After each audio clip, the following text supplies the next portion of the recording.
을 함께 찬양드리겠습니다.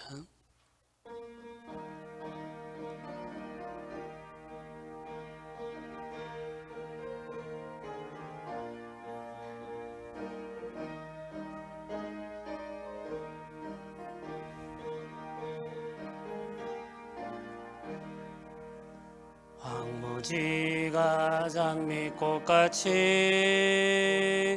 피는 것을 볼 때에 구소감에 노래 부르며 거룩한 길 다니리. 거기 거룩한 그 길에 검은 구름 없으니 낮과 같이 밝고 밝은 거룩한 길 다니리. 하나님의 아름다움과 그의 영광 볼 때에 모든 괴로움 잊어버리며 거룩한 길 다니리. 거기 거룩한 그 길에 검은 구름 없으니 낮과 같이 밝고 밝은 거룩한 길 다니리. 마른 땅에 샘물 터지고 사막에 물 흐를 때 기쁨으로 찬송 부르며 거룩한 길 다니리. 거기 거룩한 그 길에 검은 구름 없으니 낮과 같이 맑고 밝은 거룩한 길 다니리. 거기 악한 짐승 없으니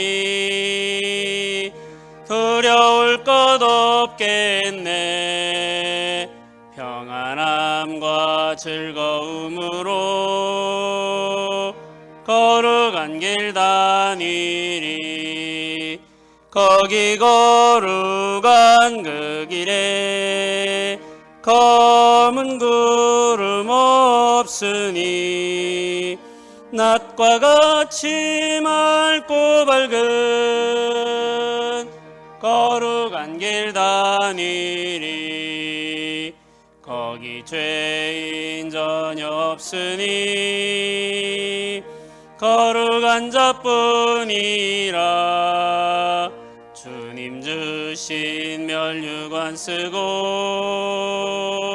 거룩한 길 다니리. 거기 거룩한 그 길에 검은 구름 없으니 낮과 같이 맑고 밝은 거룩한 길 다니리.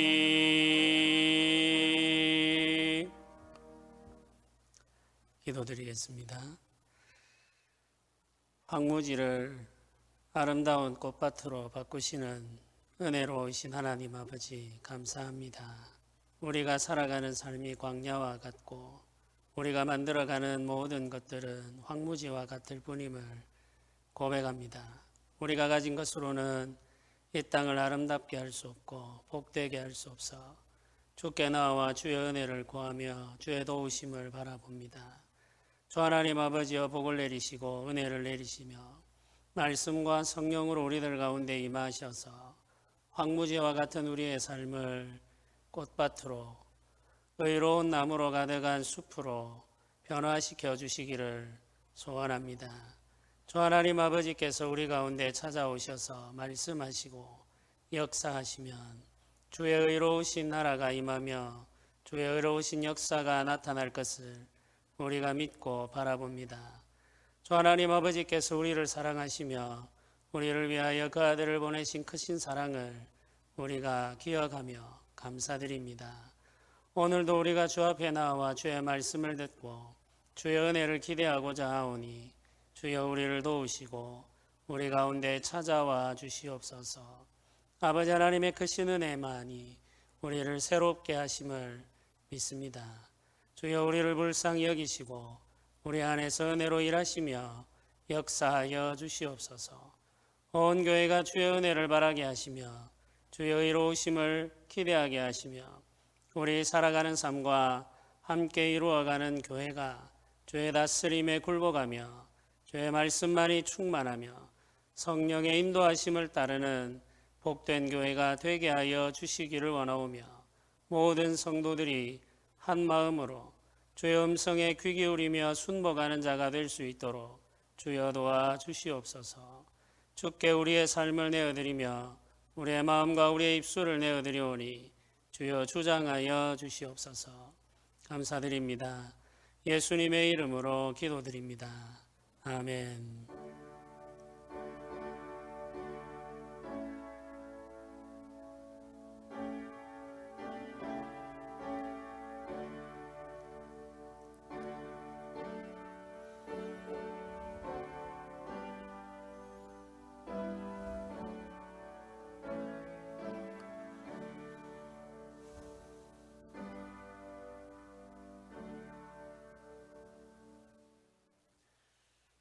오늘 말씀을 한 것 같이 읽겠습니다. 레위기 23장 말씀입니다.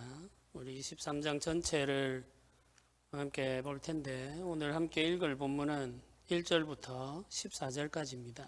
레위기 23장 1절부터 14절까지 말씀을 한 절씩 교도가도록 그렇게 하겠습니다. 제가 먼저 읽겠습니다. 여호와께서 모세에게 말씀하여 이르시되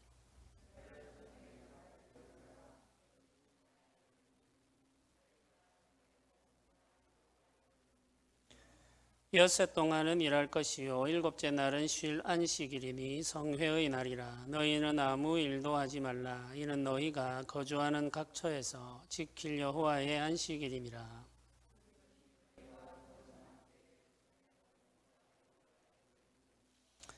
첫째 달 나흔 날 저녁은 여호와의 유월절이요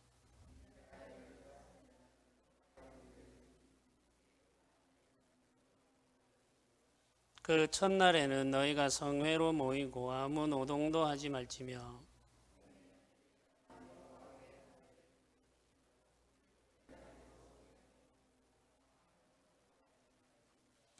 여호와께서 모세에게 말씀하여 이르시되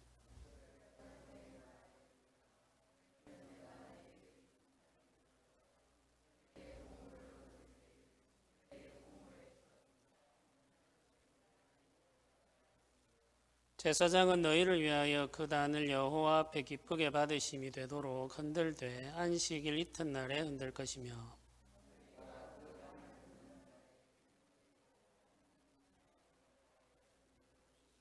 그 소재로는 기름 섞은 고운 가루 10분의 2의 발을 여호와께 드려 화제로 삼아 향기로운 냄새가 되게 하고 전제로는 포도주 4분의 1 흰을 쓸 것이며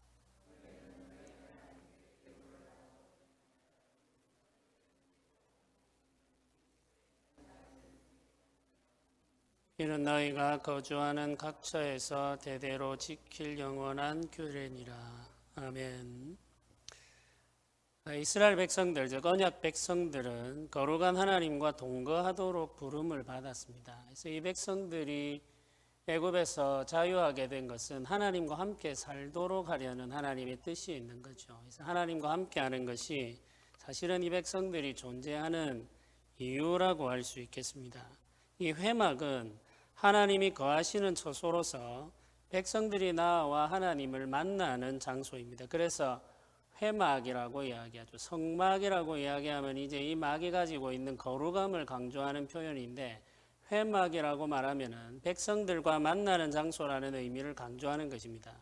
그래서 이제 우리가 회막이라는 말을 즐겨 사용하게 되는데 이게 백성들과 왕이신 하나님이 만나는 장소라는 거죠. 이스라엘 백성들이 거하는 곳 그 중심에 회막이 있는데 그 이유는 이 백성들의 삶이 하나님과의 만남으로부터 시작되기 때문에 그렇죠.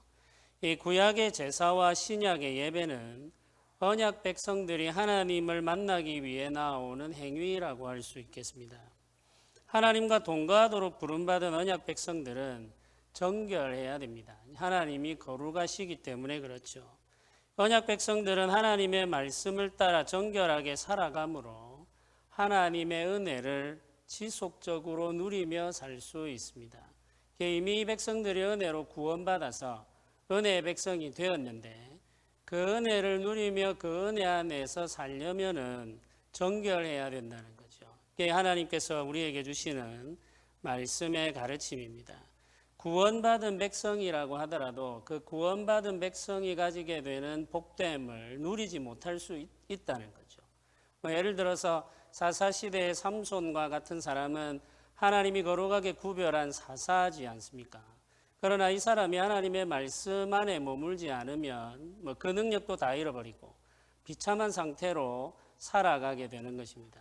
이게 이제 우리 삶 속에서도 이런 일들이 일어날 수 있습니다. 구원받은 백성으로서 우리는 은혜 안에 사는데 그 은혜를 온전히 누리며 살려면 하나님 앞에서 정결해야 된다는 거죠. 그런데 우리가 어떻게 하면 이 정결함을 유지할 수 있을까요? 이 죄의 본성을 가지고 태어난 우리들이 어떻게 하면 정결함을 유지할 수 있을까? 이것이 이제 우리가 늘 기도하며 고민해야 할 과제입니다. 이 질문에 대한 답으로 주신 것이 절기라고 할 수 있겠습니다. 성경이 가르치는 절기들은 백성들이 지켜야 할 의무로 주어졌습니다. 그러나 이 절기들은 백성들을 지키기 위해서 하나님께서 허락하신 날이라는 사실을 우리는 기억해야 됩니다. 성경에 표현되기로는 이 절기들을 백성들이 지키도록 하나님께서 명령하셨죠. 그러니까 의무가 되는 것입니다. 그런데 사실은 그 속을 들여다보면은 이 절기들은 하나님께서 자기 백성들을 지키기 위해서 허락하신 날들이라는 거죠. 하나님이 제정하신 이 절기들은 백성들이 져야 할 무거운 짐이 아니라 백성들을 살게 하는 은혜의 수단입니다. 그것을 우리가 기억해야 됩니다. 그런데 우리는 이런 사실을 잊어버리고 살 때가 많죠. 우리를 지키기 위해 하나님이 허락하신 것들을 무거운 짐으로 여기는 경우가 있으며 하나님이 은혜 안에 살게 하려고 허락하신 것을 우리의 의를 자랑하기 위한 수단으로 삼는 경우도 많습니다. 예수님 당시 유대인들이 이런 오류에 빠졌습니다.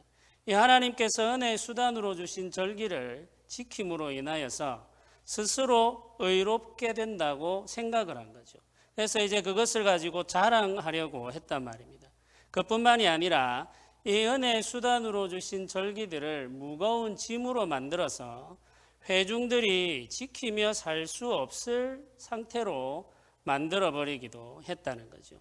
그래서 이걸 이제 자랑으로 삼든지 잘못해서 이걸 무거운 짐으로 만들어버리든지 이런 오류에 빠지는 일들이 종종 있습니다. 우리도 비슷하죠. 하나님께서 우리에게 은혜의 수단으로 주신 것들이 예배이고 또 이제 기도이고 말씀 생활 이런 것들이 이제 다 은혜를 받고 유지하기 위해서 주신 것인데 우리는 그걸 무거운 짐으로 생각하고 의무로 여긴단 말이죠.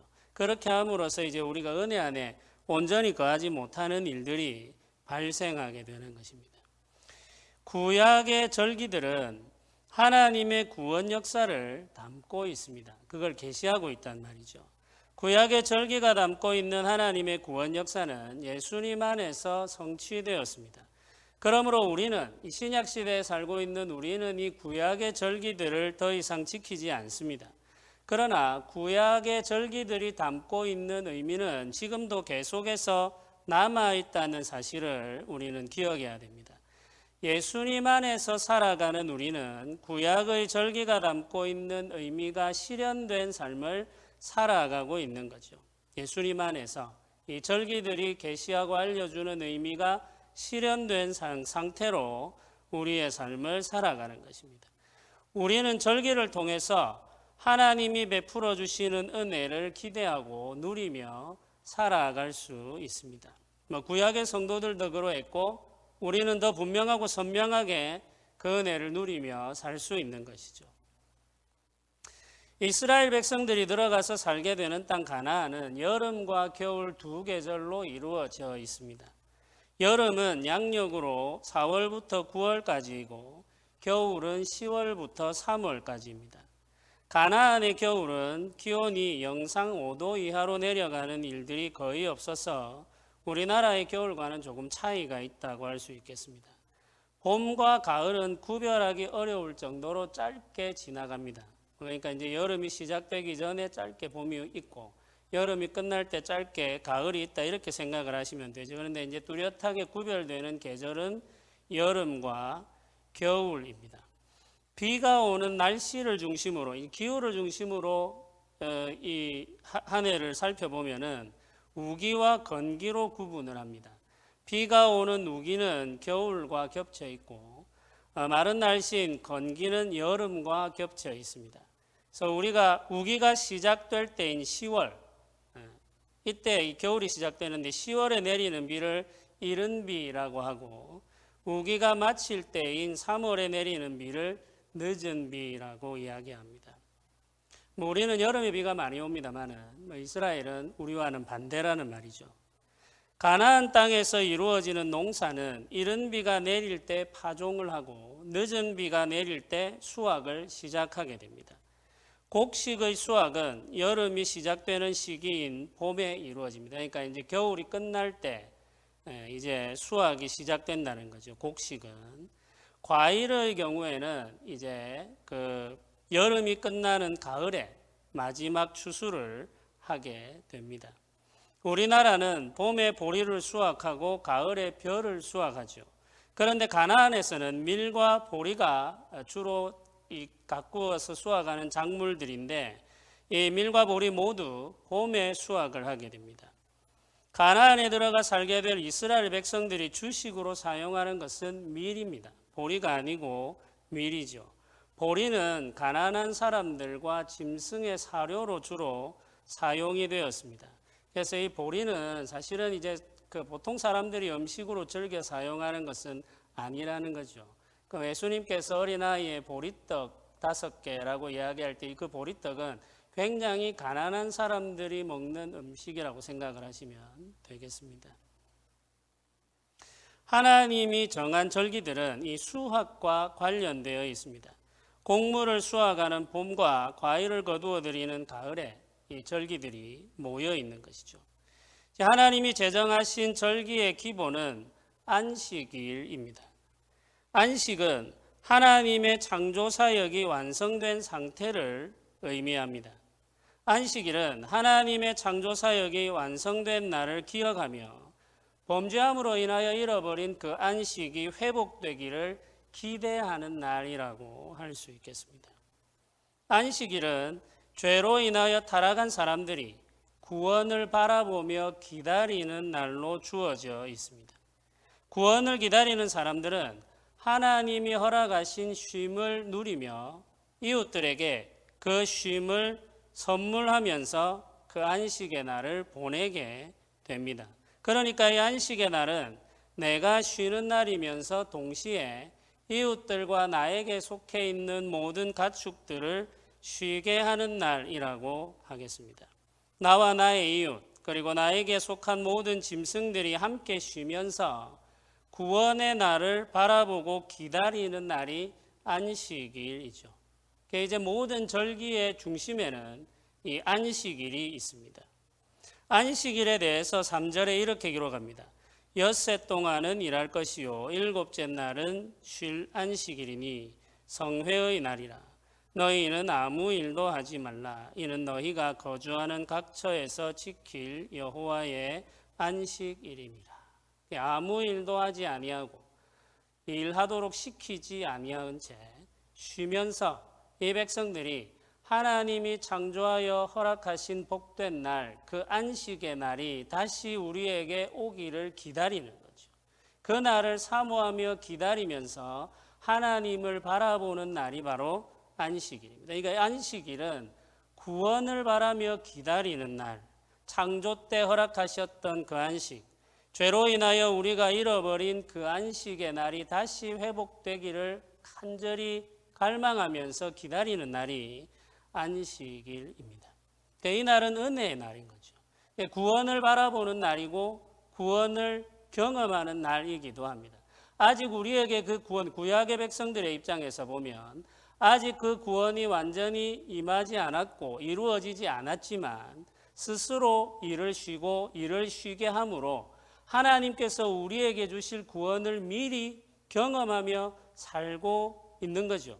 그렇게 그 구원을 경험하면서 완전한 구원이 임하기를 기다리고 소원하며 기도하는 날이 안식일입니다. 4절에서 8절은 유월절과 무교절에 대해서 소개합니다. 유월절은 이스라엘 백성들이 애굽에서 보낸 마지막 밤이죠. 애굽의 모든 장자가 죽음에 이를 때 어린 양의 피로 구원받은 것을 경험한 날, 그 날의 기억을 다시 되새기며 기념하는 것이 유월절입니다. 유월절이 있는 이 달이 구속사적 의미에서 첫째 달이 되는 거죠. 그 달 14일이 유월절입니다.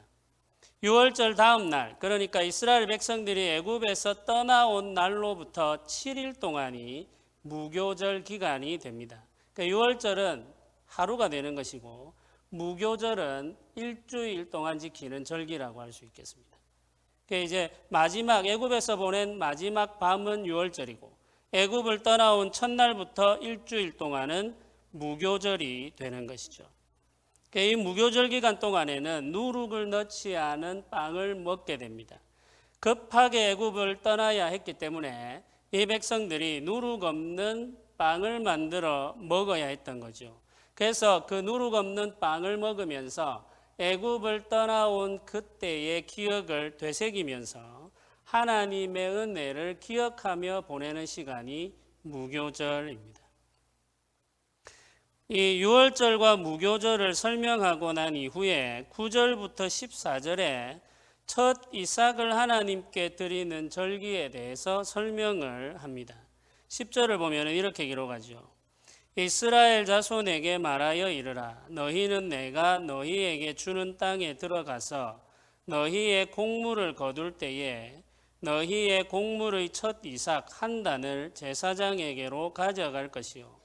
제사장은 너희를 위하여 그 단을 여호와 앞에 기쁘게 받으심이 되도록 흔들되 안식일 이튿날에 흔들 것이며 이렇게 기록하고 있습니다. 우리말 성경에는 초실절이라고 번역하기도 하는 이 절기는 곡식 중 첫 열매 한 단을 거두어서 하나님께 드리는 날입니다. 초실절은 무교절 둘째 날이 됩니다. 이제 애굽에서 떠나온 첫째 날부터 일주일이 무교절이 되는데 그 둘째 날이 초실절, 첫 열매, 곡식 첫 열매 한 단을 하나님께 드리는 날인 거죠. 씨 뿌린 곡식 중에 익은 열매 중에 처음 익은 것 한 단을 가지고 와서 하나님 앞에 드리면서 하나님께서 우리에게 주신 모든 것에 대한 감사의 마음을 올려드리는 겁니다. 첫 곡식단을 드린다는 것이 굉장히 중요한 의미가 있습니다. 이 첫 곡식단을 드린다는 말은 우리가 가지고 있는 것 가운데 모든 처음 난 것, 그것은 다 하나님의 소유라고 하는 사실을 고백하는 의미가 있죠. 이 고백 속에는 유월절의 경험이 포함되어 있습니다. 하나님께서 애굽의 모든 처음 난 것들을 죽이실 때에 이스라엘 백성들은 죽임을 면하고 구원을 받았죠. 그때의 경험을 이 백성들이 기억하면서 하나님 앞에 감사함으로 처음 맺어진 이 곡식 열매 첫 단을 하나님 앞에 드리는 거죠. 이 처음 난 것 모든 것이 다 하나님이 주신 것이라는 사실을 감사하면서 하나님께 드리는 거죠. 이 처음 난 것을 하나님께 드리는 것은 모든 것이 다 하나님의 소유라는 사실을 고백하는 의미도 포함되어 있습니다. 하나님께서 우리에게 모든 것을 주셨기 때문에 그 중에 처음 난 것, 가장 좋은 것을 하나님 앞에 드림으로 감사의 마음을 표현하는 것이죠. 그런데 이 첫 곡식단을 하나님 앞에 드리는 것과 관련해서 신약 성경에 언급된 본문이 있습니다. 그게 고린도전서 15장입니다. 고린도전서 15장은 부활에 대해서 가르치는 말씀인데 고린도전서 15장 20절에 이런 표현이 있습니다. 그러나 이제 그리스도께서 죽은 자 가운데서 다시 살아나사 잠자는 자들의 첫 열매가 되셨도다. 이렇게 기록합니다. 이 사도 바울이 고린도 교회에 하나님의 계시를 따라 편지를 보내면서 첫 열매에 대해서 지금 언급하고 있는 거죠. 이 첫 열매가 무엇을 의미하느냐? 죽은 자들 가운데에서 부활하신 예수 그리스도를 의미한다. 이렇게 설명하는 거죠. 예수님께서 부활하여 하늘로 올라가셨는데 이 부활하여 하늘로 올라가신 예수 그리스도는 모든 죽은 자들의 부활을 위하여 먼저 부활하여 올라가신 것이다. 이렇게 지금 설명하는 거죠. 예수님께서 첫 부활의 열매가 되셔서 하늘로 올라가심으로 하나님께 드림이 되었고, 그러므로 예수 안에 있는 모든 사람들이 다 주님과 같이 부활에 이르러 하나님께 올라가게 되어 하나님께 받아들여짐이 된다는 사실을 사도 바울이 이렇게 설명하고 있습니다. 그러니까 이제 이 첫 열매를 드리는 초실절 절기는 감사의 의미가 포함되어 있을 뿐만 아니라 부활의 의미도 포함되어 있다는 사실을 우리가 알게 되는 것이죠. 그래서 여기 지금 이제 유월절 그리고 무교절, 초실절은 모두 구원받은 은혜를 기억하는 절기입니다. 이스라엘 백성들에게 있어서는 특별히 여기 지금 레위기를 통하여서 모세를 통하여 가르침을 받는 출애굽한 이스라엘 백성들 그 공동체에게는 이 유월절과 무교절 그리고 초실절은 모두 다 출애굽의 은혜, 즉 애굽으로부터 구원받은 은혜를 기억하고 감사하는 절기라고 할 수 있겠죠. 이 절기들은 곡식 추수가 이루어지는 봄, 우리 달력으로 양력으로는 3, 4월로 늦은 비가 내리는 시기에 주로 있습니다. 그 다음에 이어지는 절기가 오순절입니다. 이 15절에서 16절이 이렇게 기록하죠.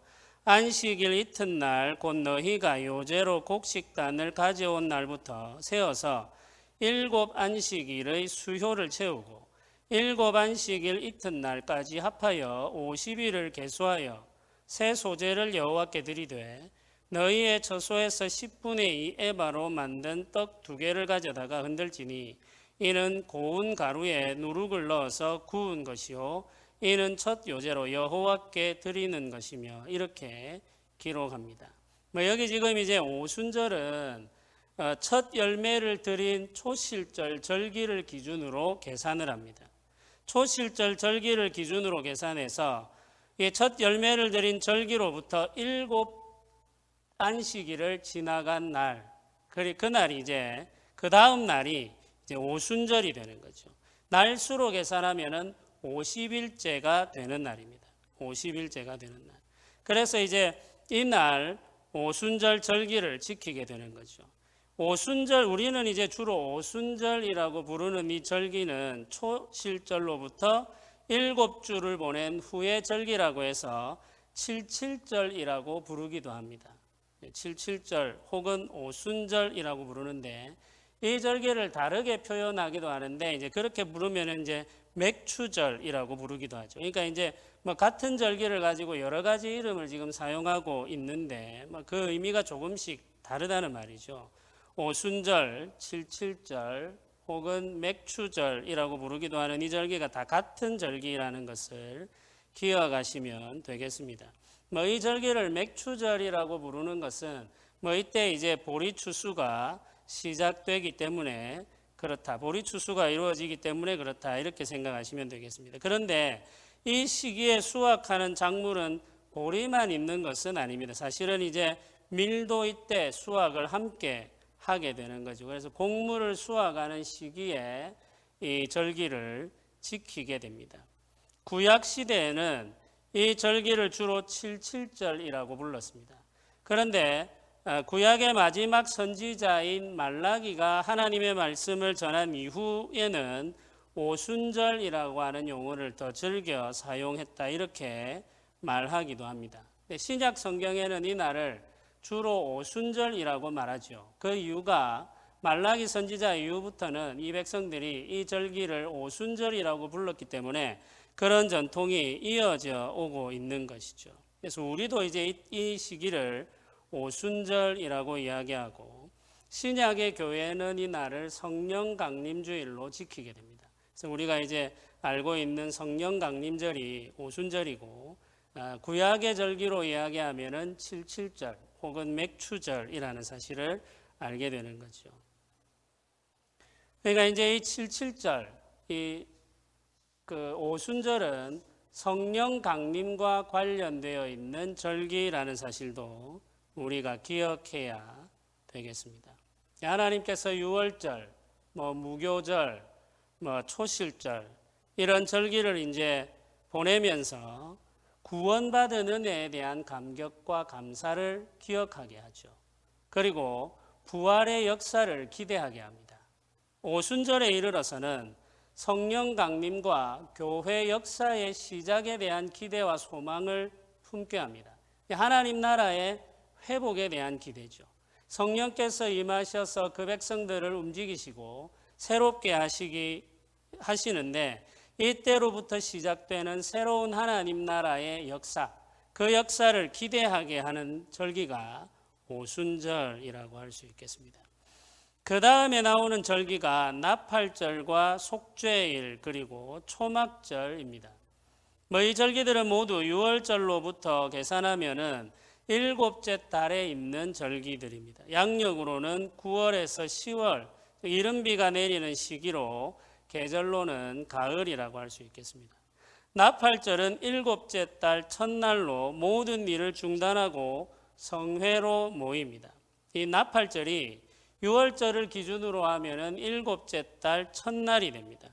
네, 이제 이스라엘 백성들은 이 나팔절 7째 달 첫날을 한 해의 시작으로 생각을 했습니다. 7째 달 첫날 나팔을 불어 성회로 모이고 하나님께서 베풀어 주신 은혜를 감사하며 기억하는 거죠. 그리고 7째 달 열 나은 날에 속죄일이 있습니다. 이 속죄일은 대제사장이 지성소에 들어가서 백성들의 죄를 속하는 날이죠. 1년에 한 번 대제사장이 지성소에 들어가 여호와 하나님을 만나는 날이 이 속죄일입니다. 이 날은 모든 백성들이 일을 중단한 채 스스로를 괴롭게 하면서 하나님의 은혜를 구해야 됩니다. 28절, 29절에 그 말씀이 나오죠. 그리고 나서 마지막 절기인 초막절이 있는데 이 초막절은 속죄일 다음 날인 7째 달 15날이 됩니다. 초막절 절기에는 첫날 성회로 모이고 7일 동안 하나님께 화제를 드리고 8일째 되는 날에도 성회로 모여 하나님께 제사를 드립니다. 그러니까 초막절 절기는 8일 동안 이어진다고 할 수 있겠죠. 그래서 이 6월절을 기준으로 해서 7째 달에 중요한 절기들이 모여 있는데 첫날에는 나팔을 불어 모이는 성회, 나팔절, 그리고 이제 그 14일에는 속죄일, 열나흔 날, 이 속죄일, 죄를 속하는 속죄일이 있고 그 다음 날 15날 15일 7째 달 15일에는 초막절 절기를 지키기 시작하는 거죠. 그래서 이제 속죄일을 보내고 난 다음 날부터 8일 동안 초막절 절기를 지키면서 이 백성들이 하나님께 감사하며 제사를 드리게 됩니다. 초막절의 회중들은 광장에 모여서 초막에 거하면서 광야에서 그 백성들을 인도하신 하나님의 은혜를 기억하며 감사하는 시간을 보냅니다. 이 초막절 절기가 굉장히 중요한 절기인데 특별히 이 절기는 광야에서 이스라엘 백성들을 지키고 보호하시며 인도하신 하나님의 은혜를 기억하며 감사하는 절기입니다. 42절과 43절에 그 내용이 이렇게 소개되어 있습니다. 너희는 이래 동안 초막에 거주하되 이스라엘에서 난 자는 다 초막에 거주할지니 이는 내가 이스라엘 자손을 애굽 땅에서 인도하여 내던 때에 초막에 거주하게 한 줄을 너희 대대로 알게 함이니라. 나는 너희의 하나님 여호와이니라. 이렇게 기록하고 있습니다. 초막절은 토지 소산을 거두기를 마치고 포도와 올리브 등의 열매를 수확하여 창고에 들인 것을 감사하는 의미도 있습니다. 그러니까 이 초막절은 모든 수확을 다 끝낸 후에 하나님 앞에 지키는 절기인 거죠. 그래서 이제 땅에 씨앗을 뿌려서 거둔 곡식, 그리고 나무에서 나는 열매들, 이런 모든 것들을 다 수확하고 난 뒤에 지키게 되는 절기가 이 초막절입니다. 그래서 모든 수확한 열매들을 다 거두어 창고에 둔 이후에 지키는 절기라고 해서 수장절이라고 부르기도 합니다. 이 초막절을 수장절이라고 부르기도 하는데, 그것은 이제 수확이 다 끝났고 수확한 열매들을 창고에 들였다, 이런 의미가 있는 거죠. 이제 39절을 보면은 이렇게 소개합니다. 너희가 토지 소산 거두기를 마치거든 일곱째 달 15날부터 이래 동안 여호와의 절기를 지키되 첫날에도 안식하고 여덟째 날에도 안식할 것이요. 이렇게 말하죠. 이 토지 소산 거두기를 마침에라고 말하는데, 이제 모든 수확이 다 끝나고 나면 이런 의미라고 생각을 하시면 되겠습니다. 그래서 이 모든 수확이 다 끝나고 난 뒤에 그 수확한 것을 창고에 다 보관하고 나서 이 백성들이 광장에 모여서 초막을 짓고 그 초막 아래에 8일 동안 머물면서 성회로 모이게 되는데, 그때 이 백성들이 기억해야 되는 하나님의 구원 역사는 이스라엘 백성들을 광야에서 인도하신 하나님의 은혜입니다. 광야를 보내었던 그 긴 시간 동안 백성들은 씨를 뿌린 일도 없고 수확한 일도 없죠. 그럼에도 불구하고 하나님께서 이 백성들을 지키고 보호하시고 먹이고 입히시면서 백성들과 함께 하셨습니다. 이제 가나안에 들어가서 이제 씨도 뿌리고 곡식도 가꾸고 열매도 거두고 하는 일들이 일어납니다. 그럼에도 불구하고 이 백성들은 항상 광야에서 하나님께서 아무 수고하지 않은 우리들을 먹이고 입히신 그 하나님의 은혜를 기억하면서 살아야 되는 거죠. 그러니까 지금 우리가 가나안에서 땅에 곡식을 거두고 나무의 열매를 거두어 살게 되는데, 사실은 이 모든 것들이 다 하나님이 주시는 은혜의 선물이라는 사실을 기억하기 위해서 지키는 절기가 초막절이라고 할 수 있겠습니다.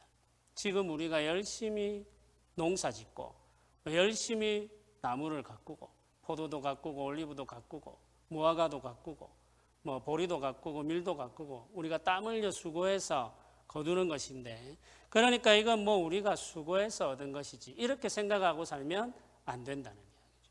광야에서 하나님께서 우리에게 먹을 것을 주신 것처럼 가나안에서도 하나님이 우리에게 먹을 것을 주시는데, 광야에서 주신 것과는 다른 방식으로 주신다는 거죠. 지금은 밀과 보리를 주시고 지금은 포도와 올리브를 주시는 거죠. 광야에서는 만나와 메추라기를 주셨지만은 가나안에서는 밀과 보리, 그리고 포도와 올리브, 그리고 무화과를 주십니다. 주시는 방법은 다르지만 그 모든 것들을 주시는 이는 하나님이시라는 사실을 우리는 기억하며 살아야 되는 거죠. 그 은혜를 기억하며 살도록 하기 위하여 주신 날이 초막절 절기입니다. 이스라엘 백성들이 애굽을 떠나 가나안에 들어가기까지의 그 여정, 그 삶의 과정들, 그들이 걸어온 길과 하나님께서 함께 하셨던 그 모든 역사들은 신약 성도들이 받은 구원의 여정을 그대로 보여주고 있습니다.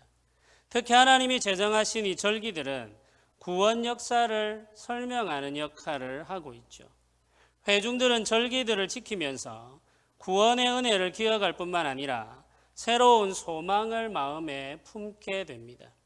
절기를 보내면서 회중들은 회복되고 새롭게 되는 하나님의 은혜를 경험하게 되죠.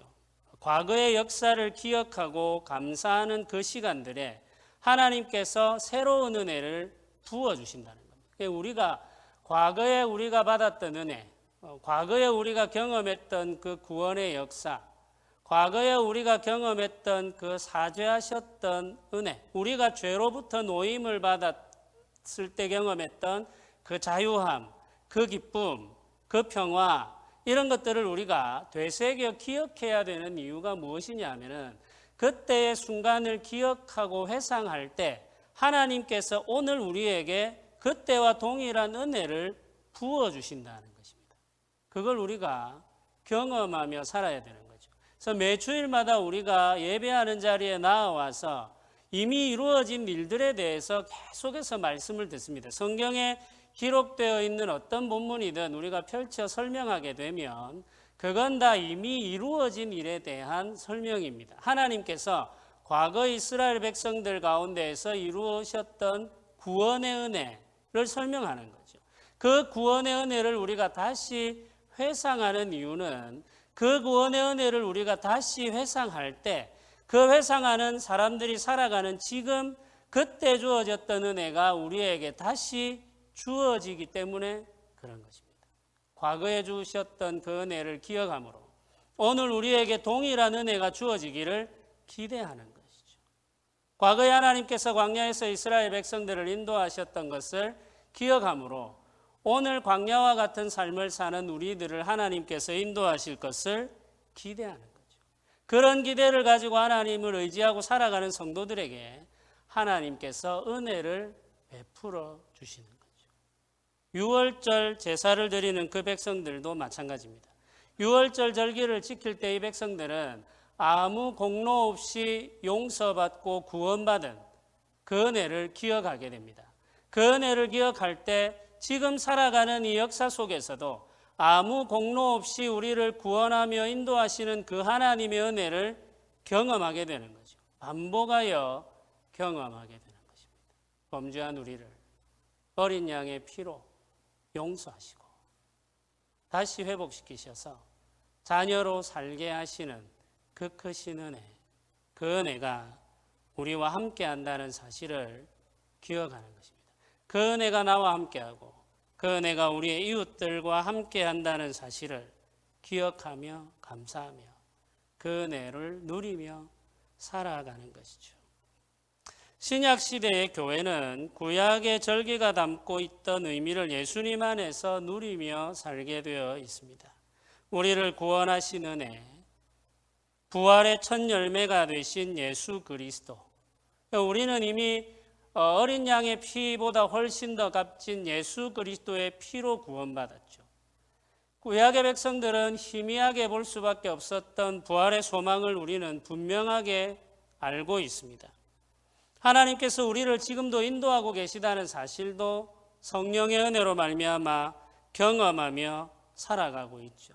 그래서 우리는 예수 그리스도로 말미암은 구원, 부활하신 예수 그리스도로 말미암은 부활의 소망, 부활하신 주께서 우리에게 보내어 주신 성령 하나님의 임재와 인도하심, 그 성령의 풍성하신 은혜와 역사, 성령으로 말미암아 우리가 경험하게 되는 하나님 나라의 영광스러움과 부요함, 이런 모든 것들을 지금 우리가 살아가는 이 땅 위에서 누리며 경험하며 살아갈 수 있습니다.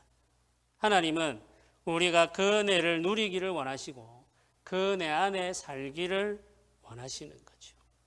절기가 담고 있는 모든 의미가 예수님 안에 성취되었습니다. 그러므로 우리는 이 절기를 지킬 때 이스라엘 백성들이 마음에 담고 또 그들이 경험했던 모든 은혜를 우리는 예수님 안에서 지금 누리며 살아갈 수 있는 것이죠. 우리가 모이는 부활의 날 주일에 우리는 이 모든 절기가 담고 있는 하나님의 은혜의 역사를 함께 경험하면서 살아갈 수 있습니다. 그래서 우리를 용서하고 구원하신 은혜, 부활하신 그리스도에 대한 소망, 그리고 광야와 같은 인생길을 살아가는 우리들을 날마다 인도하시는 그 크신 은혜를 우리가 경험하고 살아가면서 하나님 앞에 감사하게 되는 것이죠. 그래서 이 백성들이 지켜야 했던 이 절기들은 여호와의 절기라고 이렇게 설명하죠. 23장 2절에 이 절기들을 여호와의 절기라고 말합니다. 그리고 백성들의 입장에서는 성회라고 이야기하죠. 사실은 이 하나님의 절기, 여호와 하나님의 절기들이지만 사실은 이 모든 절기들은 이스라엘 백성들을 위한 절기들입니다. 백성들을 살게 하시고자 허락하신 절기죠. 하나님이 베풀어 주신 은혜, 그 구원의 놀라움과 영광스러움을 잊어버리기 쉬운 습관을 가지고 있는 우리들이 그날의 은혜를 잊어버리지 아니하고 계속 되새기며 그 은혜 안에 살게 하려고 하나님께서 언약 백성들을 위하여 주신 절기들입니다. 그래서 우리가 이 날을 사모하고 이 의미들을 우리의 삶 속에서 경험하며 살아갈 수 있도록 주의 은혜를 구해야 되겠습니다. 예수 그리스도를 통하여서 우리에게 허락하신 그 구원의 역사들, 지금도 우리가 걸어가고 있는 그 구원의 여정들, 그 모든 순간순간들마다 우리에게 베풀어 주시는 하나님의 은혜와 역사들, 우리의 마음에 충만하게 되고 우리 교회 가운데 충만하게 되고 이 땅에 충만하게 되는 그런 은혜를 기대하면서 우리 같이 한번 기도 드리도록 합시다. 우리 함께 사모하는 마음을 가지고 먼저 하나님께서 우리에게 주신 여러 가지 말씀들이 있습니다만은 특별히 우리가 붙들고 기억해야 할 것은 신약의 교회는 이제 구약의 절기들을 지키지 않습니다. 그러나 우리는 부활의 날 매주일마다 모여서 주의 은혜를 기억하고 기념하며 감사하며 예배를 드리죠. 이 날이 바로 우리에게는 성일이며 성회입니다. 광야와 같은 삶을 살아가다가 정한 날 정한 장소에 모여서 우리가 하나님을 예배하는 이 날이 바로 하나님 앞에 우리가 지켜야 할 거룩한 날인 것이죠. 이 날을 우리가 지키는 것은 이 날이 우리를 지킨다는 사실을 알기 때문입니다. 하나님의 은혜를 기억하는 날이 되게 해 주시고 그 은혜를 누리는 날이 되게 해 주시고 우리가 그 은혜, 용서받은 은혜 안에 거할 뿐만 아니라 우리의 이웃들도 용서받은 은혜 안에 살게 되기를 소망하며 이 땅의 모든 백성들이, 모든 열방들이 용서받은 은혜를 누리며 예수 그리스도의 이름 안에 회복되기를 소망하면서 우리가 거룩한 주일 예배하는 그날 하나님께서 부어주시는 성령의 크신 은혜와 역사를 경험하게 해달라고 우리 소원하는 마음을 가지고 간절히 함께 기도 드리도록 하겠습니다. 같이 기도하겠습니다. 주님 하나님 아버지 도우소서. 주님 하나님 아버지 은혜를 내려 주시옵소서. 주님 하나님 아버지 우리를 붙들어 주시옵소서. 예수 그리스도 안에서 우리가 이 모든 은혜를 누리기를 원합니다. 예수 그리스도 안에서 우리에게 베풀어 주신 크신 은혜를 기억하며 살기를 원합니다. 아버지 하나님, 우리가 죄 사함을 받은 기쁨을 경험한 그날 주 예수 그리스도께서 우리의 죄를 사하시고 우리를 자녀 삼아 주신 그 은혜와 그 평화를 경험한 그날의 은혜를 우리가 잊지 않게 하여 주시고 그날의 은혜를 우리가 기억하게 하여 주시고 그날의 은혜를 감사하게 하여 주시옵소서. 죄 사함의 기쁨과 구원의 감격으로 우리를 채워 주시옵소서. 우리가 성회로 모여 예배하는 그 모든 날들마다 아버지 하나님 구원의 감격을 허락하여 주시기를 원합니다. 속죄의 기쁨을 허락하여 주시기를 원합니다. 아버지 하나님, 우리를 불쌍히 여겨 주옵소서. 우리를 긍휼히 여겨 주옵소서. 우리를 붙들어 주옵소서. 이 은혜 안에 거하게 하여 주옵소서. 구원받은 감격과 구원받은 기쁨 안에 살게 하여 주옵소서. 주여 하나님 아버지, 온 회중들을 주께서 붙들어 주시기를 원합니다. 온 교회를 주께서 주장하여 주시기를 원합니다. 아버지 도와주옵소서. 아버지 은혜 내려 주옵소서. 아버지 역사하여 주옵소서. 주여 우리를 불쌍히 여겨 주시옵소서. 주여 하나님 아버지, 우리를 은혜로 인도하여 주시옵소서. 아버지 주장하여 주시옵소서. 아버지 용서하여 주시옵소서. 충만하게 하여 주옵소서. 충만하게 하여 주시옵소서. 아버지 도와주시옵소서. 아버지 도와주옵소서. 우리 한 가지 더 기도합시다. 우리 교회가 주님 오시는 날까지 이 땅에서 복음의 사역을 감당하면서 섬겨야 할 일들은 영혼을 살리며 회복하는 일입니다. 하나님께서 우리에게 능력을 주셔서 잠들어 있는 영혼을 깨우고 죽어 있는 영혼을 살리고 쓰러져 있는 영혼들을 회복하는 영광스러운 일에 쓰임받는 교회가 되게 해달라고 기도합시다. 우리에게 말씀과 성령으로 말미암은 능력이 필요합니다. 그 능력이 임하지 않으면 우리는 이 역사를 섬길 수가 없습니다. 우리가 가지고 있는 성정으로는 도무지 할 수 없는 일들이죠. 함께 기도합시다. 주여 말씀과 성령으로 우리를 충만하게 하셔서 영혼을 살리고 영혼을 회복하고 영혼을 돌이키는 영광스럽고 선한 일에 쓰임받는 교회가 되게 하여 달라고 우리 소원하는 마음으로 같이 한번 간절하게 기도하도록 하겠습니다. 기도드리겠습니다. 주님 하나님 아버지, 우리를 사용하여 주옵소서. 주님 하나님 아버지, 우리를 붙들어 주옵소서. 주님 하나님 아버지, 우리에게 능력을 허락하여 주옵소서. 말씀과 성령의 능력을 우리에게 허락하여 주옵소서. 말씀과 성령의 능력을 우리에게 충만하게 하여 주옵소서. 주의 말씀과 주의 성령으로 우리를 충만하게 하여 주옵소서. 주의 말씀과 주의 성령으로 우리를 인도하여 주옵소서. 우리를 지배하여 주옵소서. 우리를 다스려 주옵소서. 우리를 주장하여 주시옵소서. 우리를 굴복시켜 주옵소서. 그 말씀과 그 성령의 능력 앞에 우리가 순복하게 하여 주옵소서. 아버지 하나님, 생명을 살리며 회복시키는 일에만 쓰임받기를 원합니다. 아버지, 우리가 가지고 있는 성정으로는 이룰 수 없는 이 일에 우리가 사용되게 하여 주옵소서.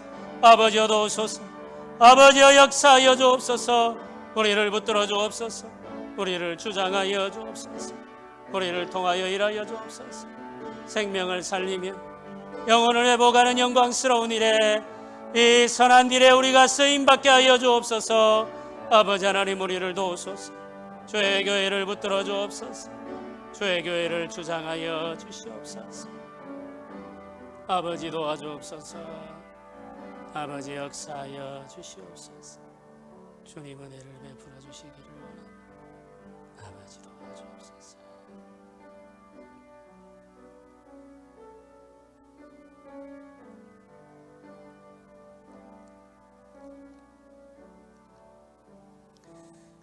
우리 338장을 함께 찬양 드리겠습니다.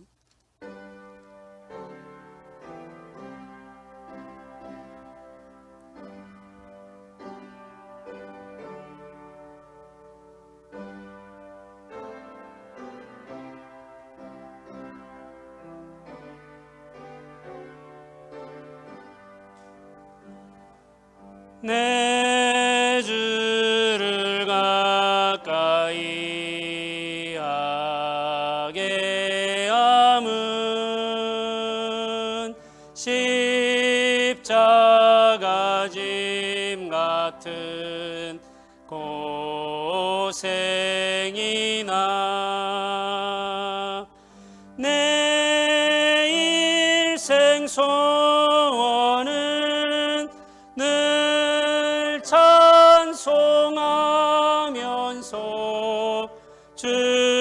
주께도 나가기 원합니다.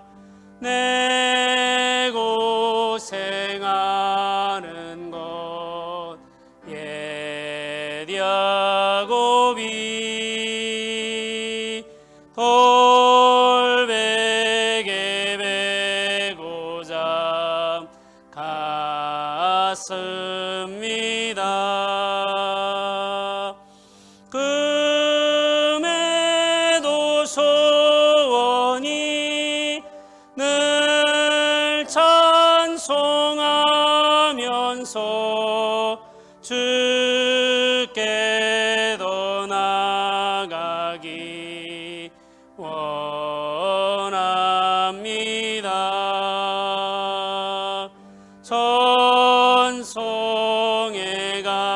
가는 길 험하여도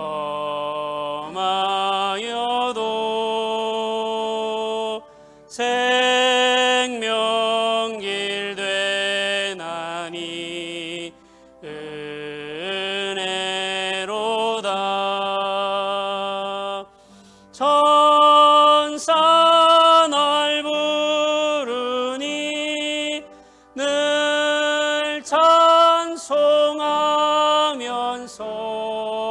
주께도 나가기 원합니다.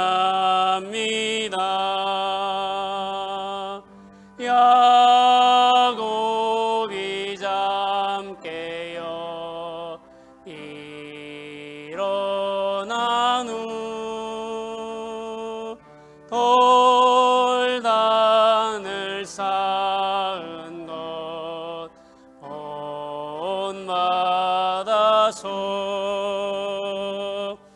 숨질 때 되도록 늘 찬송하면서 주께도 나가기 원합니다.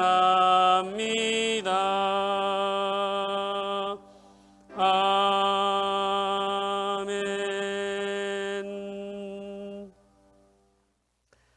기도드리겠습니다. 은혜로우신 하나님 아버지, 우리 살아가는 삶이 날마다 주께 더 가까이 나아가는 삶이 되기를 원합니다.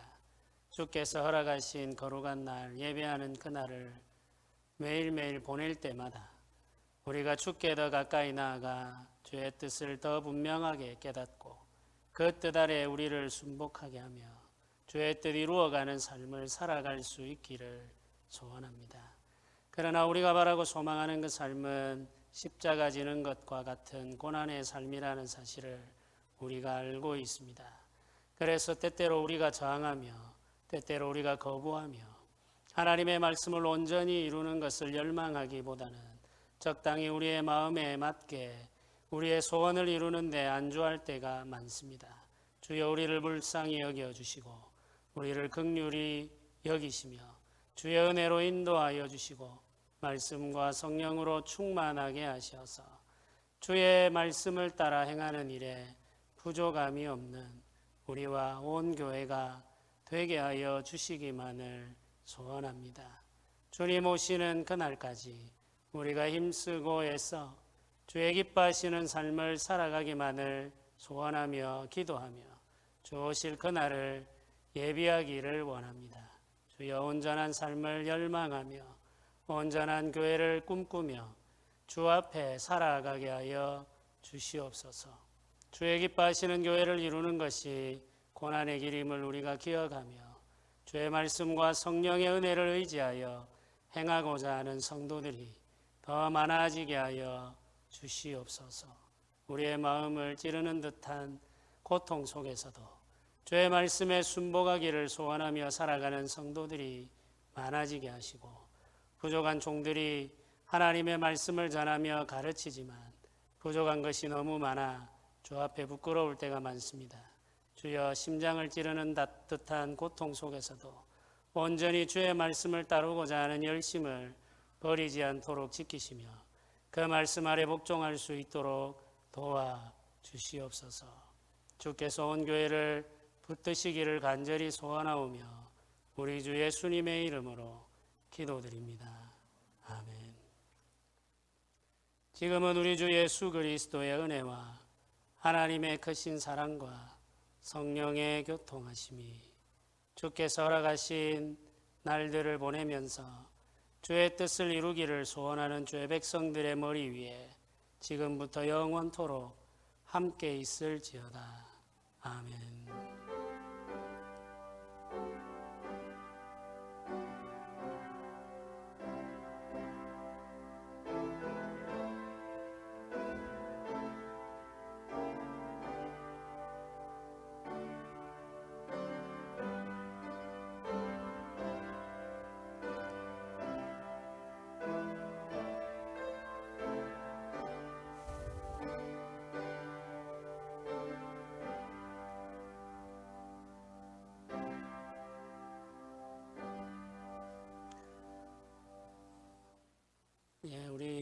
뭐 비가 계속해서 많이 오기도 하고 아직 그 장마가 끝나지 않은 것